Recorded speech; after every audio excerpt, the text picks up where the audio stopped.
Hello, everyone. Welcome back to another episode of KuzilCraft. So, to start this episode off, I wanted to show you when you're auto crafting something, how to use this crafting monitor, right? So, um, let's say that I want to make a spirited energy cell here, this one here. These ender cells, I was playing around with these to see kind of what they do. Um, they work off of a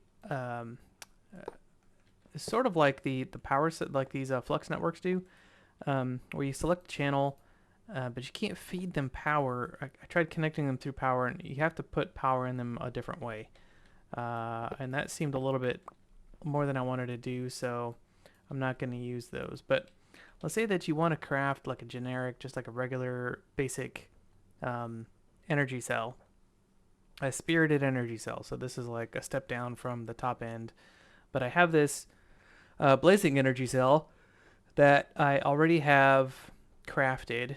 It may or may not have um, power in it based off of what I've used before.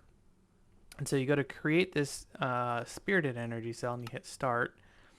And before you hit start here, you can look here and say, okay, it's going to craft a spirited energy cell. That means I'm going to need, for this one spirited energy cell, I'm going to have to craft 48 of these dielectric castings, right? So it doesn't have any of those. I need to craft 2 niotic. I need to craft 4 blazing. I need to craft 6 hardened, etc., right? Um, well, I have that blazing in there, and it says 1 available. I have 5 available of these, 5 available of these, 5 available of these, etc., right? So it's going to have to craft 240 dielectric paste to make this. And all the basic resources that's needed to do all of that is down here at the bottom. So if you want to know how to read this to see, okay, do I have enough materials? The thing you want is at the start, and then it breaks it down more basic beyond that. And it looks like it actually puts all the pieces together, sort of like the crystals, the hardened steel. They're not specifically together, but these are sort of together. And I haven't quite figured out if this is going to be like the order of how things are crafted, because obviously this one and this one go together to craft the hardened, and this is kind of like the top end, the spirited. So I don't know why it would start with that, but it seems to start with that. But it doesn't start with this one, so I'm not exactly sure the order of how this is displayed. But you can scroll through here and you can see, okay, I need to craft 80 of these iron bars, but I have 5. So that's how you do that. Okay. So for today's episode, what I would like to show you, let me show you kind of what I've done so far. I did upgrade this energy cell here to spirited. These things hold 400 million FE, which is great. And until I get a uraninite chicken, or not chicken, some sort of getting uraninite without using the digital miner, then I'm not going to upgrade this thing. I'm not going to use this for power. So what I did was I plopped another plug over here and attached it to the network. So that way most of my power is being generated here anyway. Actually, most of my power is being generated here. And I did have to add a second chicken. So what I did was I put this one botany pot here, and I got it split off into the 2 different roosts. Both of these chickens are working. This is a level 60 chicken, so he's putting out, half a stack at a time. This is only a level 37 chicken, which will be leveled up very quickly, but he's only putting out like a quarter of a stack at a time. But that is enough to keep this thing full of coal, which is great. For now, I guess we're gonna see. I don't know if this is. Let's take a look. So he puts out 32 at a time. Yeah, this is just barely keeping up, isn't it? That's crazy. So when we go to the higher tier, we may need a 3rd chicken or a 4th chicken feeding into this thing. That's crazy. Anyway, so that's what all I did. I did upgrade this to hardened, and this one as well. And then I consumed this one to make that spirited one.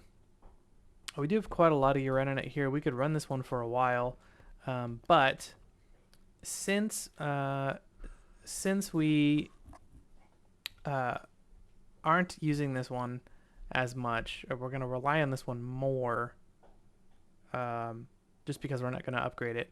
I do want to show you how to make the blue ice. The blue ice is going to make this more efficient and pull some more power out of it. So let's run back to our base. But before we get to that, I do want to show you the Mekanism's teleportation system. It is quite nice. And then I think in the next episode we're gonna get into. I was thinking about this. I was like, you know what? Bees take a while. Mystical agriculture takes a while. There's no reason why I can't do them together, and progress them together, because it's gonna take a long time. All right, let's go to Mekanism. Let's see if I can find what this thing is called. Teleportation tablet looks like this here. This is the portable teleporter. And so let's go ahead and make a recipe for that. Let's see, how much of this do we have? Yes! We have all of it auto-crafted already. That's so good. And the actual teleport block itself looks like this. Nope, it's not that one. It's something similar to that, but isn't that. But it looks like that. Let's see if we can find it. If I can't find it the first look through here, then I'll... Boiler valve. No. Induction cell. Here it is. Teleporter. And that one is good to go as well. Great. Okay, so let's look at the recipe for this. It's just 4 basic control circuits, 4 steel casings, so you know how to make all of those. Those are very simple. This is just 4 steel. This is just 1 osmium ingot. And the teleportation core is the hard part, right? Teleportation core requires this atomic alloy. So I definitely recommend you do this, and you should have. Like, if you'd been following along, this was important to set up from the start, and I knew it was important because this is like my 15th time playing through Mekanism.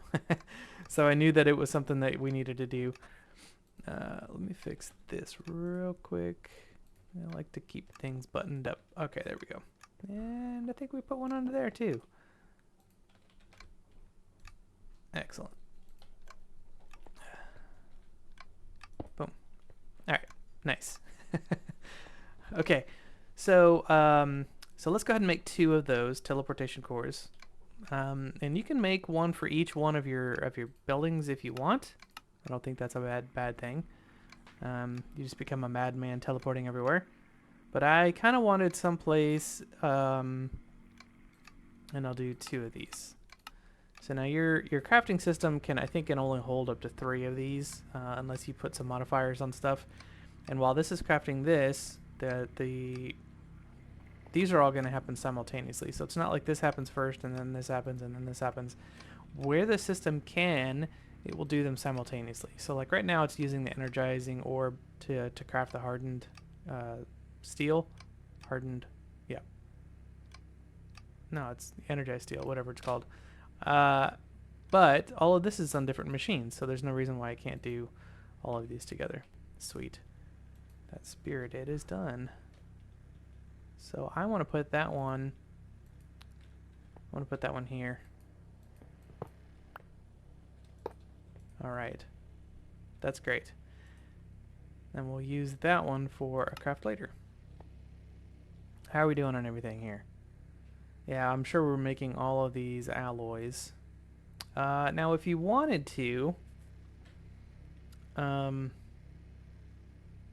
you could set up a system where this automatically crafts a certain amount, let's say 20 of each of these. You could do that. That would just take a level emitter, I think is what it's called. Let's take a look here. I'm gonna have to find it because I think it's, oh no, it's a refined storage item.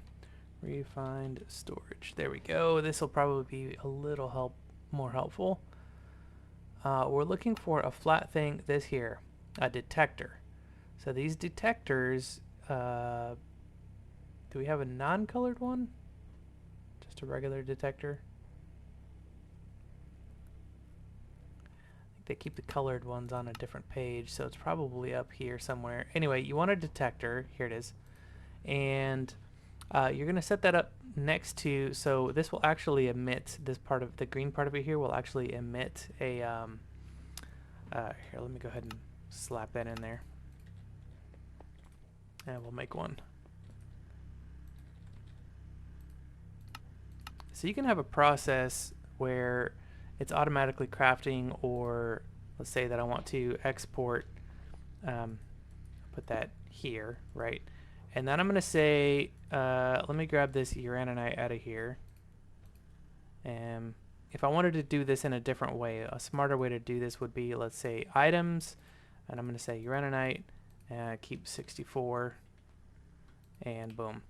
And what that's going to do is this is going to put out a signal when the amount is done.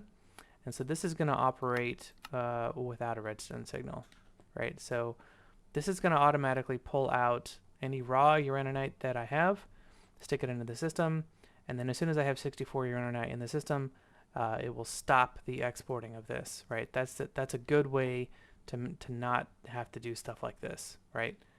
So that's probably what I'll transition to. And then we can now that we have access to our refined storage system over there in the power station, I don't have to do stuff like this. So I set this up because I didn't have the networks yet over here from refined storage. Okay, so now that we have the teleporters, let's grab both of those, and I'll show you how these work. And the nice part is this is going to already charge for us. Now I need to come up with a place for this that makes sense. Let's put it here. I suppose that's a good spot. Alright, now where you place this is where this is going to have you face when you teleport in. So if I want to stand landing here like this, I'll put it down like that. And you're going to right click on this and you're going to select which network you want to use. So if you're on a multiplayer server and you've got multiple people playing with you and you want to just set up your own network, that's totally fine. So I'm going to say, okay, so we'll make this the refined storage. Okay, and then you get this check mark over here, and it's going to be set to private, and you can say, okay, I want to lock this so that nobody can get into it. It's private by default, so it's not going to be something anybody can get access to anyway. But if you don't want that, you just hit delete, and it's going to say, hey, are you sure you don't want to do that? Are you sure you want to do this? It can't be undone. Confirm, delete. So on the public server, this is a little different. Okay, so let's set this up to be refined storage, and we'll hit yes. Now anybody who's on the server can see this, and you can select this and say, hey, or you want to set this teleporter to private, you can. So now nobody can use this. It's set up to public, but nobody can edit this teleporter. People can use this, but they can't edit this. Now, if I wanted to say security trusted, then this would need to be connected to some sort of security for Mekanism. So Mekanism has its own security stuff. Here somewhere.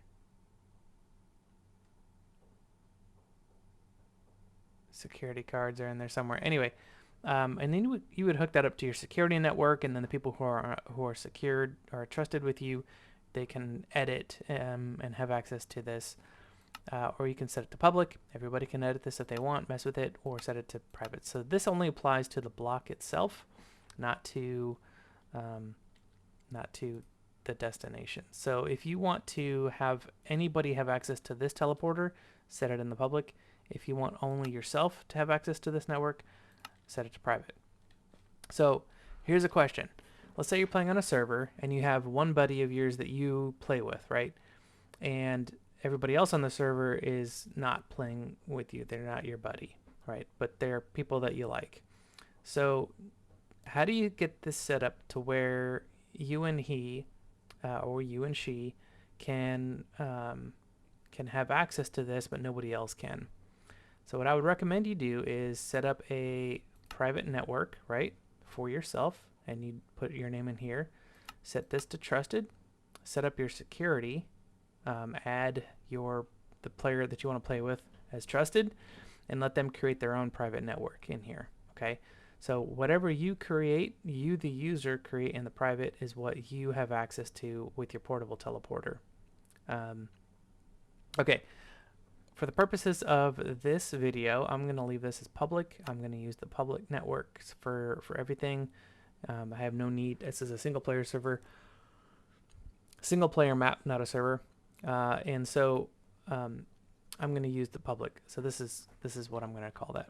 All right, so that teleporter is set up, and yes, these require power actually. So let me connect this to a power. Now that I think about it, let's not put it there. Then let's put it here. Oh no!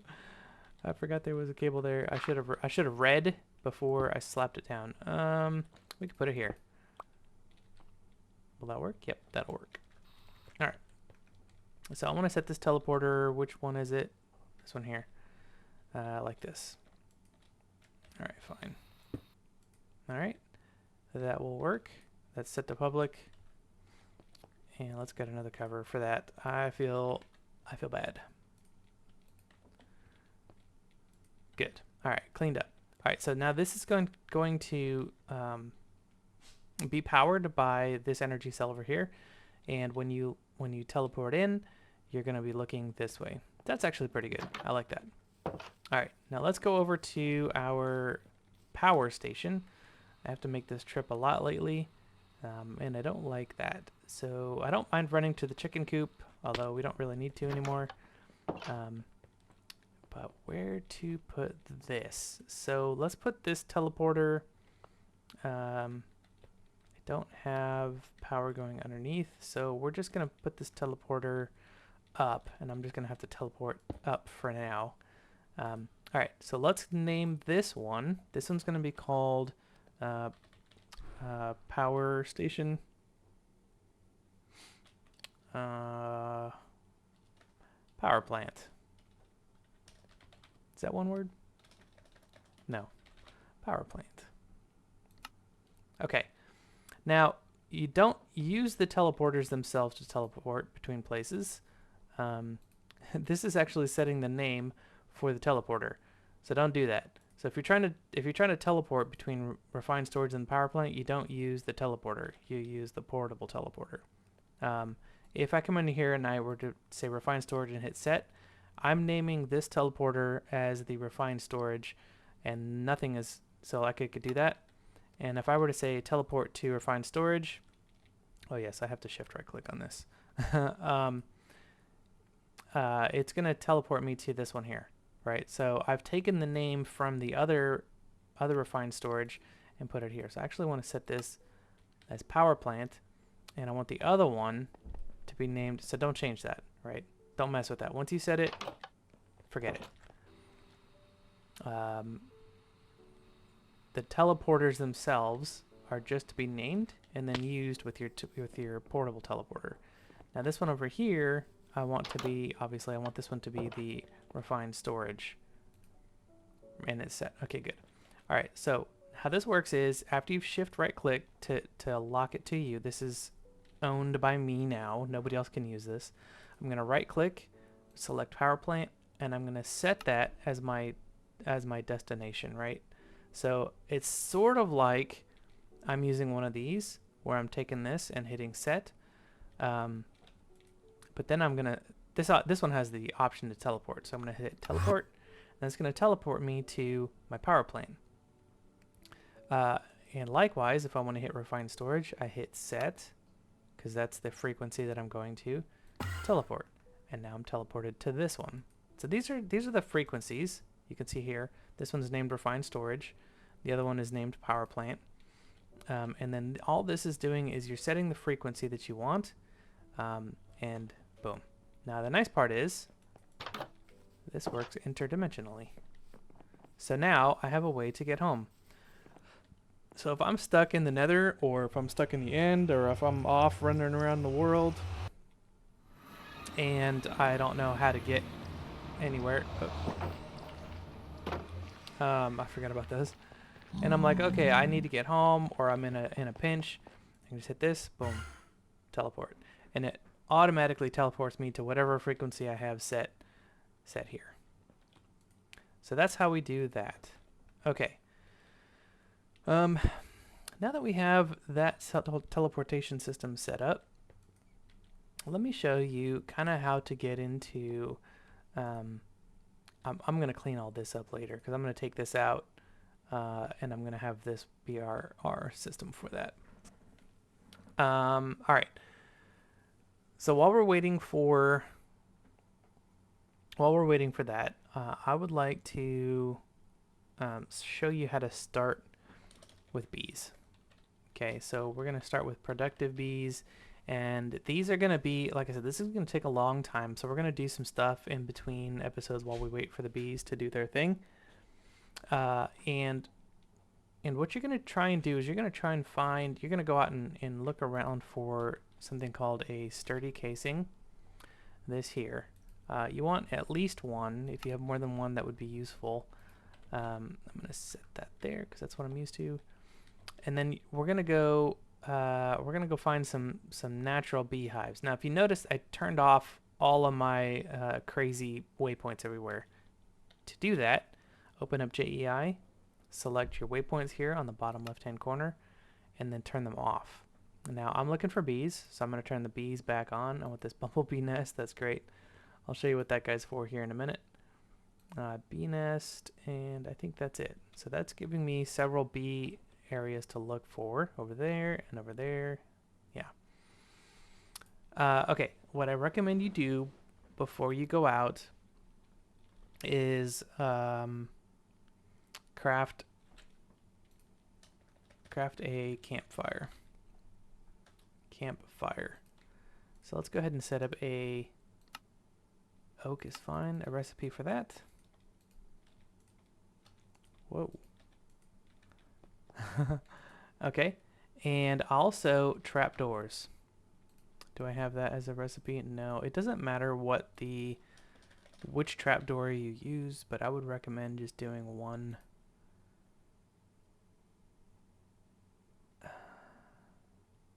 No, that's strange. Alpha planks, I don't even know what that is. All right, so let's take a bunch of campfires with us. Let's see, we have how many bees did we find? 1, 2, 3, 4. Okay, so I'm gonna craft 4 campfires and just take that stack of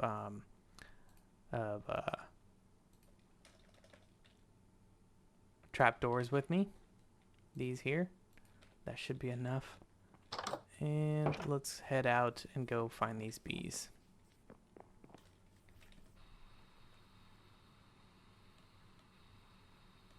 Also, your thrust here will determine how fast you fly.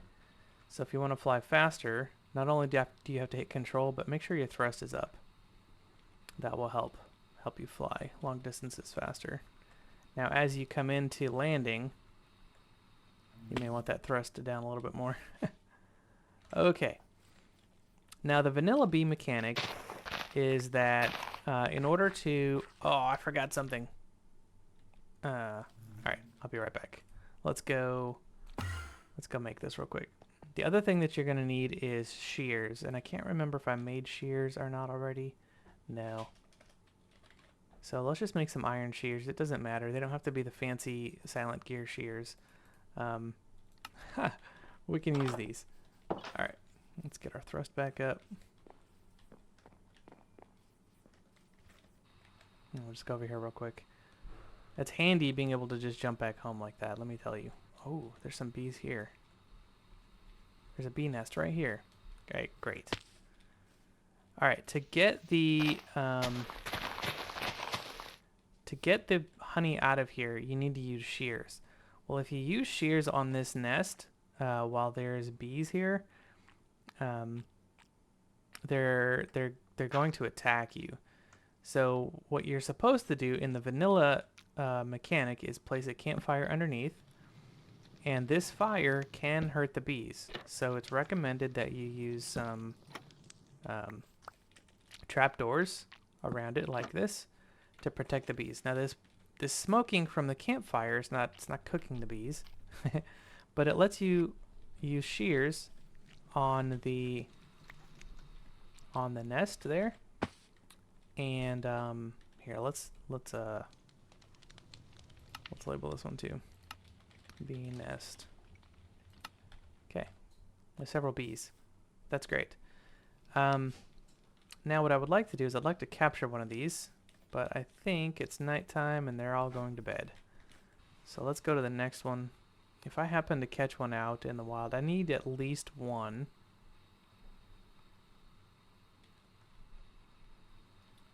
Oh, this nighttime. Hopefully we can get some blue bosses. Is that somebody down there? Michael, Mariah, the nerfs, whatever that says. Okay. We'll use some shears on this guy. There we go. Aha. I see you.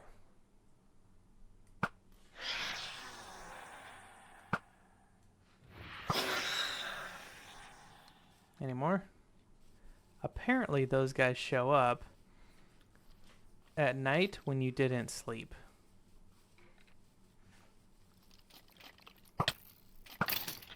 Got you. One shot. Alright. Oops.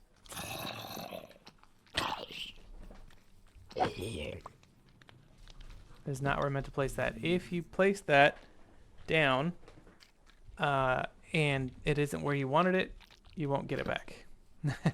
Just be careful. So now we are out of campfires.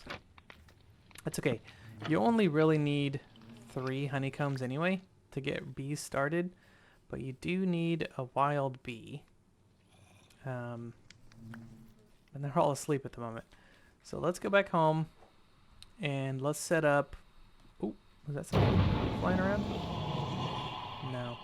Right, where's this guy? There he is. Greens aren't really that useful anymore.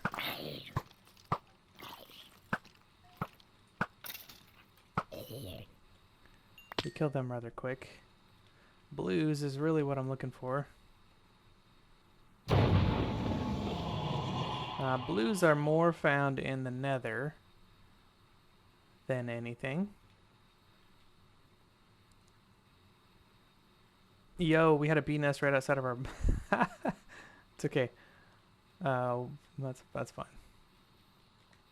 If you want to just use the bee nest, if there's one close enough by you, you can do that. You can just use the bee nest there. You still need a campfire to get the honey out of it. This one is actually close enough. We might just use it instead of... What do we get here? Nah, nothing great. I mean, it's okay. It's good for starting. And those pants are garbage. Okay, so all you really need is... You can use it, like I said, you can use a natural bee nest if you wanted to. The problem is you're going to have to remember to come over here and right-click on it with some shears every so often. Whereas if you actually just build the... Can I just put it there like that? Oh, nice. If you build the beehive, which is different than a bee nest, it collects it for you, and all you have to do is pipe it out, where you can't do that with the bee nests. So that is how you start bees. Grab yourself some shears, some campfires, some trapdoors, place them under there. You can be down as far as here if you wanted to. The smoke just has to come up into the bee nest for it to pacify the bees.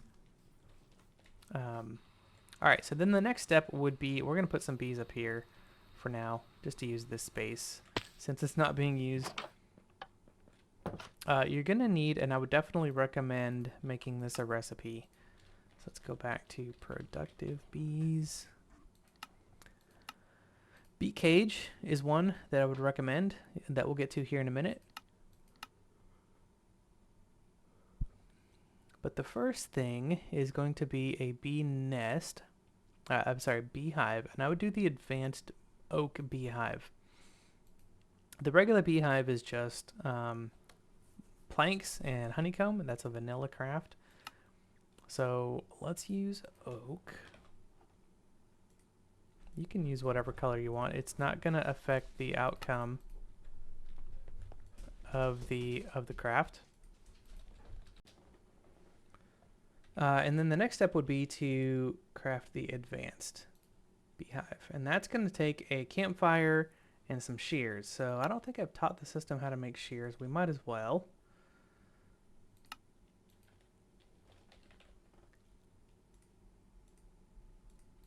Okay. Position of those don't matter at all. And then you're going to be able to get your advanced oak beehive. So to get to here, you need 5 honeycomb. So, and then the other thing I would recommend you do is the expansion box. The expansion box is going to be oak planks and honeycomb. And again, you can make these out of whatever you want. If you want to have dark oak beehives, that's pretty cool. It's totally up to you. And then what you're going to need is these two things here, a centrifuge and a bottler. Now the centrifuge is pretty easy. It's going to require just a vanilla cauldron and a vanilla grindstone. So let's get those recipes going. I have stone being made by the chickens. And again, I want oak, please. I think it's using the dark oak because I just have more of it. And then that is just iron. Okay. Oh, we're going to need some more crafters. So let's do 5 more crafters.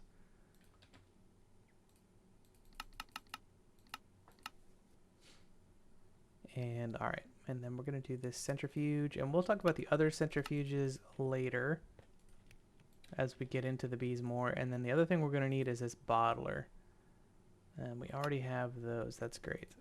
So again, this needs to be just glass, not any kind of weird tinted glass, just regular glass. Now, if you want it to be the weird tinted glass, that's fine. You're just going to have to make sure that that is something that can be crafted every time you want this to be crafted. Okay, so let's do our productive bees. We're going to do one of each of these.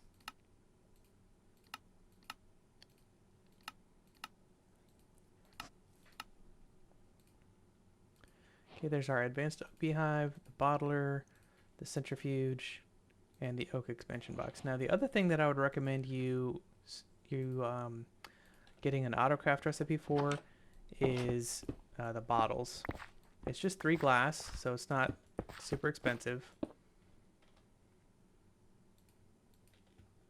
Get these turned around.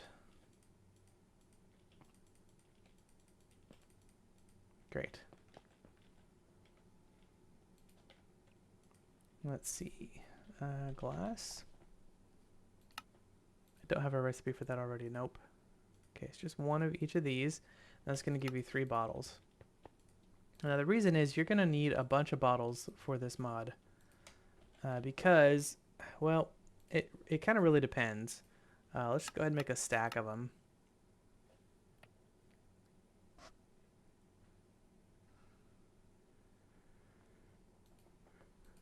That's enough for now.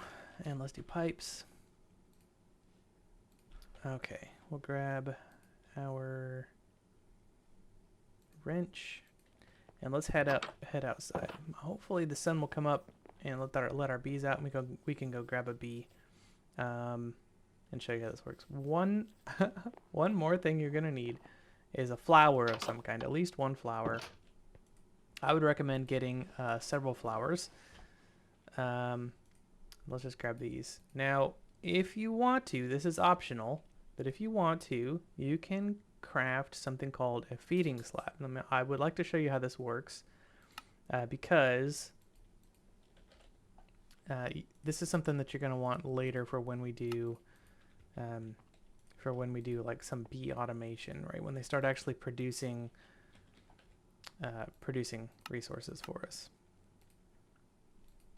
Okay. There's a lot about bees that's really, really cool, really useful. So let's go steal a bee. Let's go grab one from way over here. Grab one on the way. Is anybody out? Yes, you're out. You're mine. Come here. That's a bumblebee. I don't want that one. Is it a regular one? Vanilla bee? Yes. All right. So you need just one bee, and I would recommend enclosing them in some fashion because they can be damaged and killed. So let's just grab, maybe this will be our like initial little bee area. So let's get a bunch of glass. I don't want tinted glass. And let's grab, what color should we do? Let's do dark oak. That's fine. I've been avoiding dark oak. It's one of my favorite blocks, so I'm not trying to avoid it. Okay, and let's make a little bit of a, I don't know, like a little beehive kind of thing. So how big is this space? This is a oddly spaced area. So let's just do, you know, here.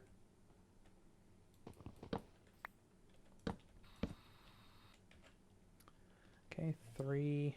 3's fine for now. Let's see, 1, 2, 3, 4, 5, 2, 3. Yep. 2, 3, 4, 5.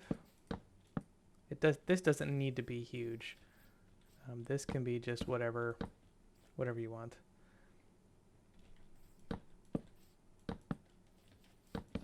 I'm gonna make this mostly out of glass anyway, so I'm gonna go up one more with these logs here, like that, and then let's grab our building gadget here, and we're gonna go like this.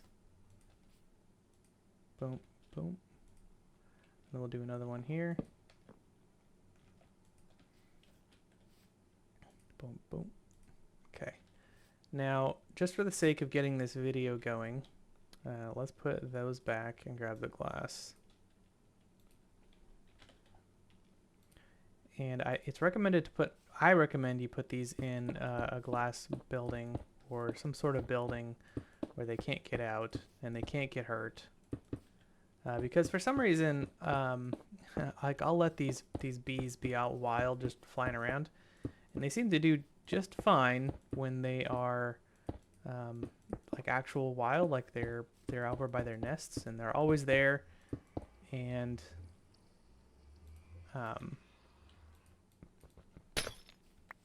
but when I capture them and try and put them in my base and put them in a bee hive, they disappear, and it drives me crazy. I don't know why they do that. All right, dark oak door. I just want one. All right, put you there. Okay. Now I'm not going to put a trapdoor or anything here because then the bees kick it out. So all right, so advanced oak beehive. I'm going to put you there, not on the wall, just because I don't think they'll. I think they only exit through the front, so I think I could put this here just fine. And then I want to put some flowers here for them to eat. This is their food. Now the feeding block, the feeding slab, cannot go directly in front. It's got to go in front and then down one. So it's got to go here. That's their feeding slab. And you put flowers in there. There's a space for 3 of them. And they can actually go to here and eat. So what I'll do is I'm going to shift right click. Actually, you could just shift right click anywhere. And he'll find a home. And he should get some food, and then he'll see this as a home, and he'll go in there, and that'll be his home.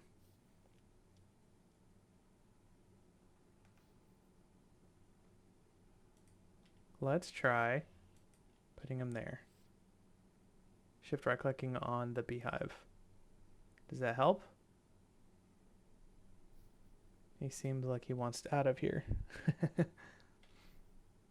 What I normally do is I shift right click on the beehive. They take a little damage. Maybe I'll just let him alone. Let him do his thing. I like the colored one though. That was kind of cool. Did they change colors based on the side you put them on? Or was I just lucky? That's okay. Well, he's here. I'm going to leave him alone. Let him do his thing. Don't let him out. This is going to be his spot for now. And we might actually, you know, pretty this up. Oh! Hello, sir. Thank you. It's fantastic. Put another one there. There we go. That's what it's supposed to happen. So they go in here. This is their hive. And they'll come out. They'll eat. I wonder why this one just doesn't want to go in there. Shift, right click. No, he just doesn't want to do it. That's okay. We'll leave him alone. There's 2 bees in there now. So what they'll do is they should go around and collect the pollen from the flowers in there, and they'll put the pollen in there, and we'll get honeycomb from them. Just vanilla basic honeycomb. And then from there we can use them to get the rest of them. Oh, there he goes. Now he goes in there. So now we should have 2 bees in here. Those are going to be our bees. Now we can what the expansion box does. I didn't tell you about that. The regular beehive lets you hold 3. The expansion box gives you 2 more. So now we can hold 5 bees in here. So where possible, I would always have an expansion box attached to your beehive. And then if you wanted to, these are the reasons why we made the bottles. Now I'm going to put half of them in there for now. So when the bees produce a honeycomb, they'll actually also produce a glass bottle. Now outside of here, I'm going to put the centrifuge and I'm going to put the bottler right next to it. When you put honeycomb in here, now we actually don't need these guys to produce honey since we've got a chicken doing it, but you put your honeycomb in here. This is going to centrifuge out, right? And we're going to get honey. We're going to get wax. We're going to get, because honey's here, 100 millibuckets. So 10 honeycomb is going to give you a bucket of honey. But if you put a bottler right next to it, the honey is going to be pulled out and sent directly to the bottler. Now you can put a glass bottle here, and I think this holds 300 millibuckets, something like that. Now this wax can be used for some things, but it's not very useful. You can make these wax blocks. These are good for fuel. You can make these candles, which are actually useful later on. But it's mostly used as fuel. If you want to get rid of it, I generally just trash the stuff. I don't use it very much, but the candles are useful later, so keep some of them. Now what's going to happen is these are going to, this is going to bottle up the honey like this. And yeah, we're just going to let that run for a while. Now in here, we can see these guys, once they start working, they'll produce their own honey bottles because we put bottles in here. You don't have to have bottles in there. In fact, I would recommend not putting bottles in there for a couple of reasons. This right here produces enough honey bottles for you that you're not going to need them from there. The second reason is, let's say these are iron bees in here, right? They're not honey bees, they're iron bees. If you put a bottle in there, then that gives you another thing you have to manage. If you don't have a bottle in there, the bees are going to work just fine, and they'll output 3 things. They'll put out, I was hoping it would populate here. It's going to put out, let's see.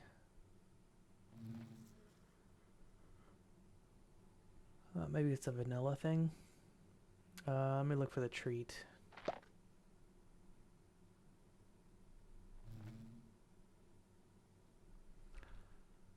Honey treat here. So it's going to put out this pollen puff. It's going to put out a honeycomb, and it's going to put out honey. And it's also going to put out this wax. So no matter what beehive you're doing, regular bees, iron bees, diamond bees, whatever, they're going to put out a honeycomb, they're going to put out wax, and they're going to put out pollen, all of them. So the pollen puffs. So you're going to have to manage those three things from each beehive. So what I would recommend you do is if you put a bottle in there, that gives you a fourth thing that you have to manage, including the empty bottles and the full bottles. So technically that's five things you're going to have to manage. Then you're going to have to send the wax to a centrifuge. You're going to have to pull that stuff out and send that somewhere else. So it's a lot of stuff to manage where you're just going to get enough bottles from here. Trust me on that. You're going to get plenty of honey bottles from centrifuging regular whatever these are called, honeycombs. My goodness. All right, so then the other thing I would recommend you do is, for now, we're not going to do it now because this isn't where I want the bees. I want the bees actually over here in this area, right? So bees are going to be here, and then I'm going to have something else over here, maybe some mystical agriculture over here.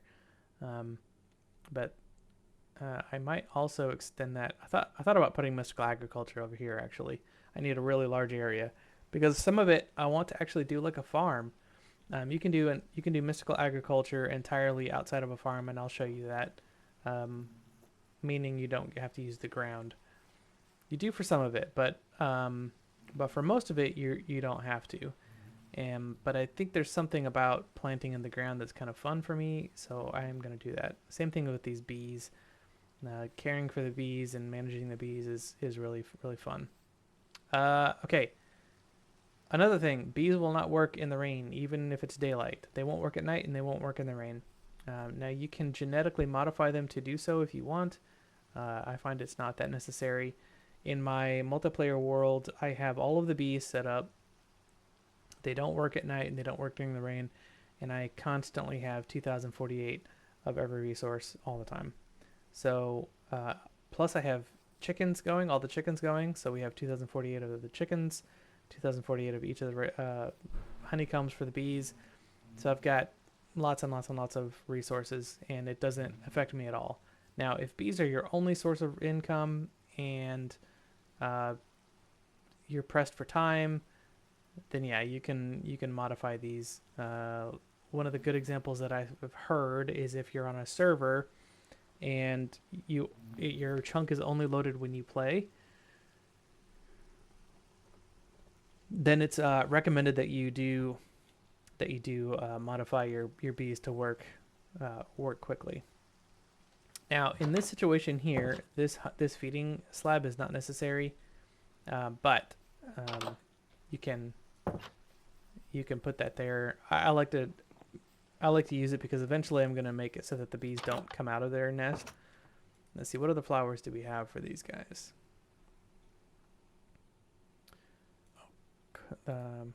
Cornflower. That's interesting. That's pretty. We should have a poppy. No, I don't want that one. You can use mystical flowers from Botania if you want. That's totally fine. Oxeye daisy. We're gonna take some of those. Some poppies. And I thought there was a yellow one. I forget what the yellow one's called. Maybe we don't have the yellow one yet. Did I find... I did. Over here somewhere, here, is a flower area. Let's see. A flower biome. Yeah, flower field biome. Yeah, it's right there. So it's right next to the desert. Okay, so now this is great. I think I have set up bee nests. I have a sand nest, and a slimy nest that should be right next to each other. Yeah, that's perfect. This is not strictly necessary, but this is the only place you're going to find this slime bee is in this slimy nest. It's the only thing that nest can produce. So that's good. All right, let's head up here and put these down. And we're going to call it an episode here. It's plenty long episode. But you can use these honey bottles to make those other ways to capture the bees, these bee cages. And I'd recommend you make a bunch of those because you're gonna need a bunch of those before too long. And just a bunch of flowers in here, just something for them to eat. That's enough. Okay, that's it for today, guys. I hope you enjoyed the episode. We'll catch you in the next one. Take care. Bye bye.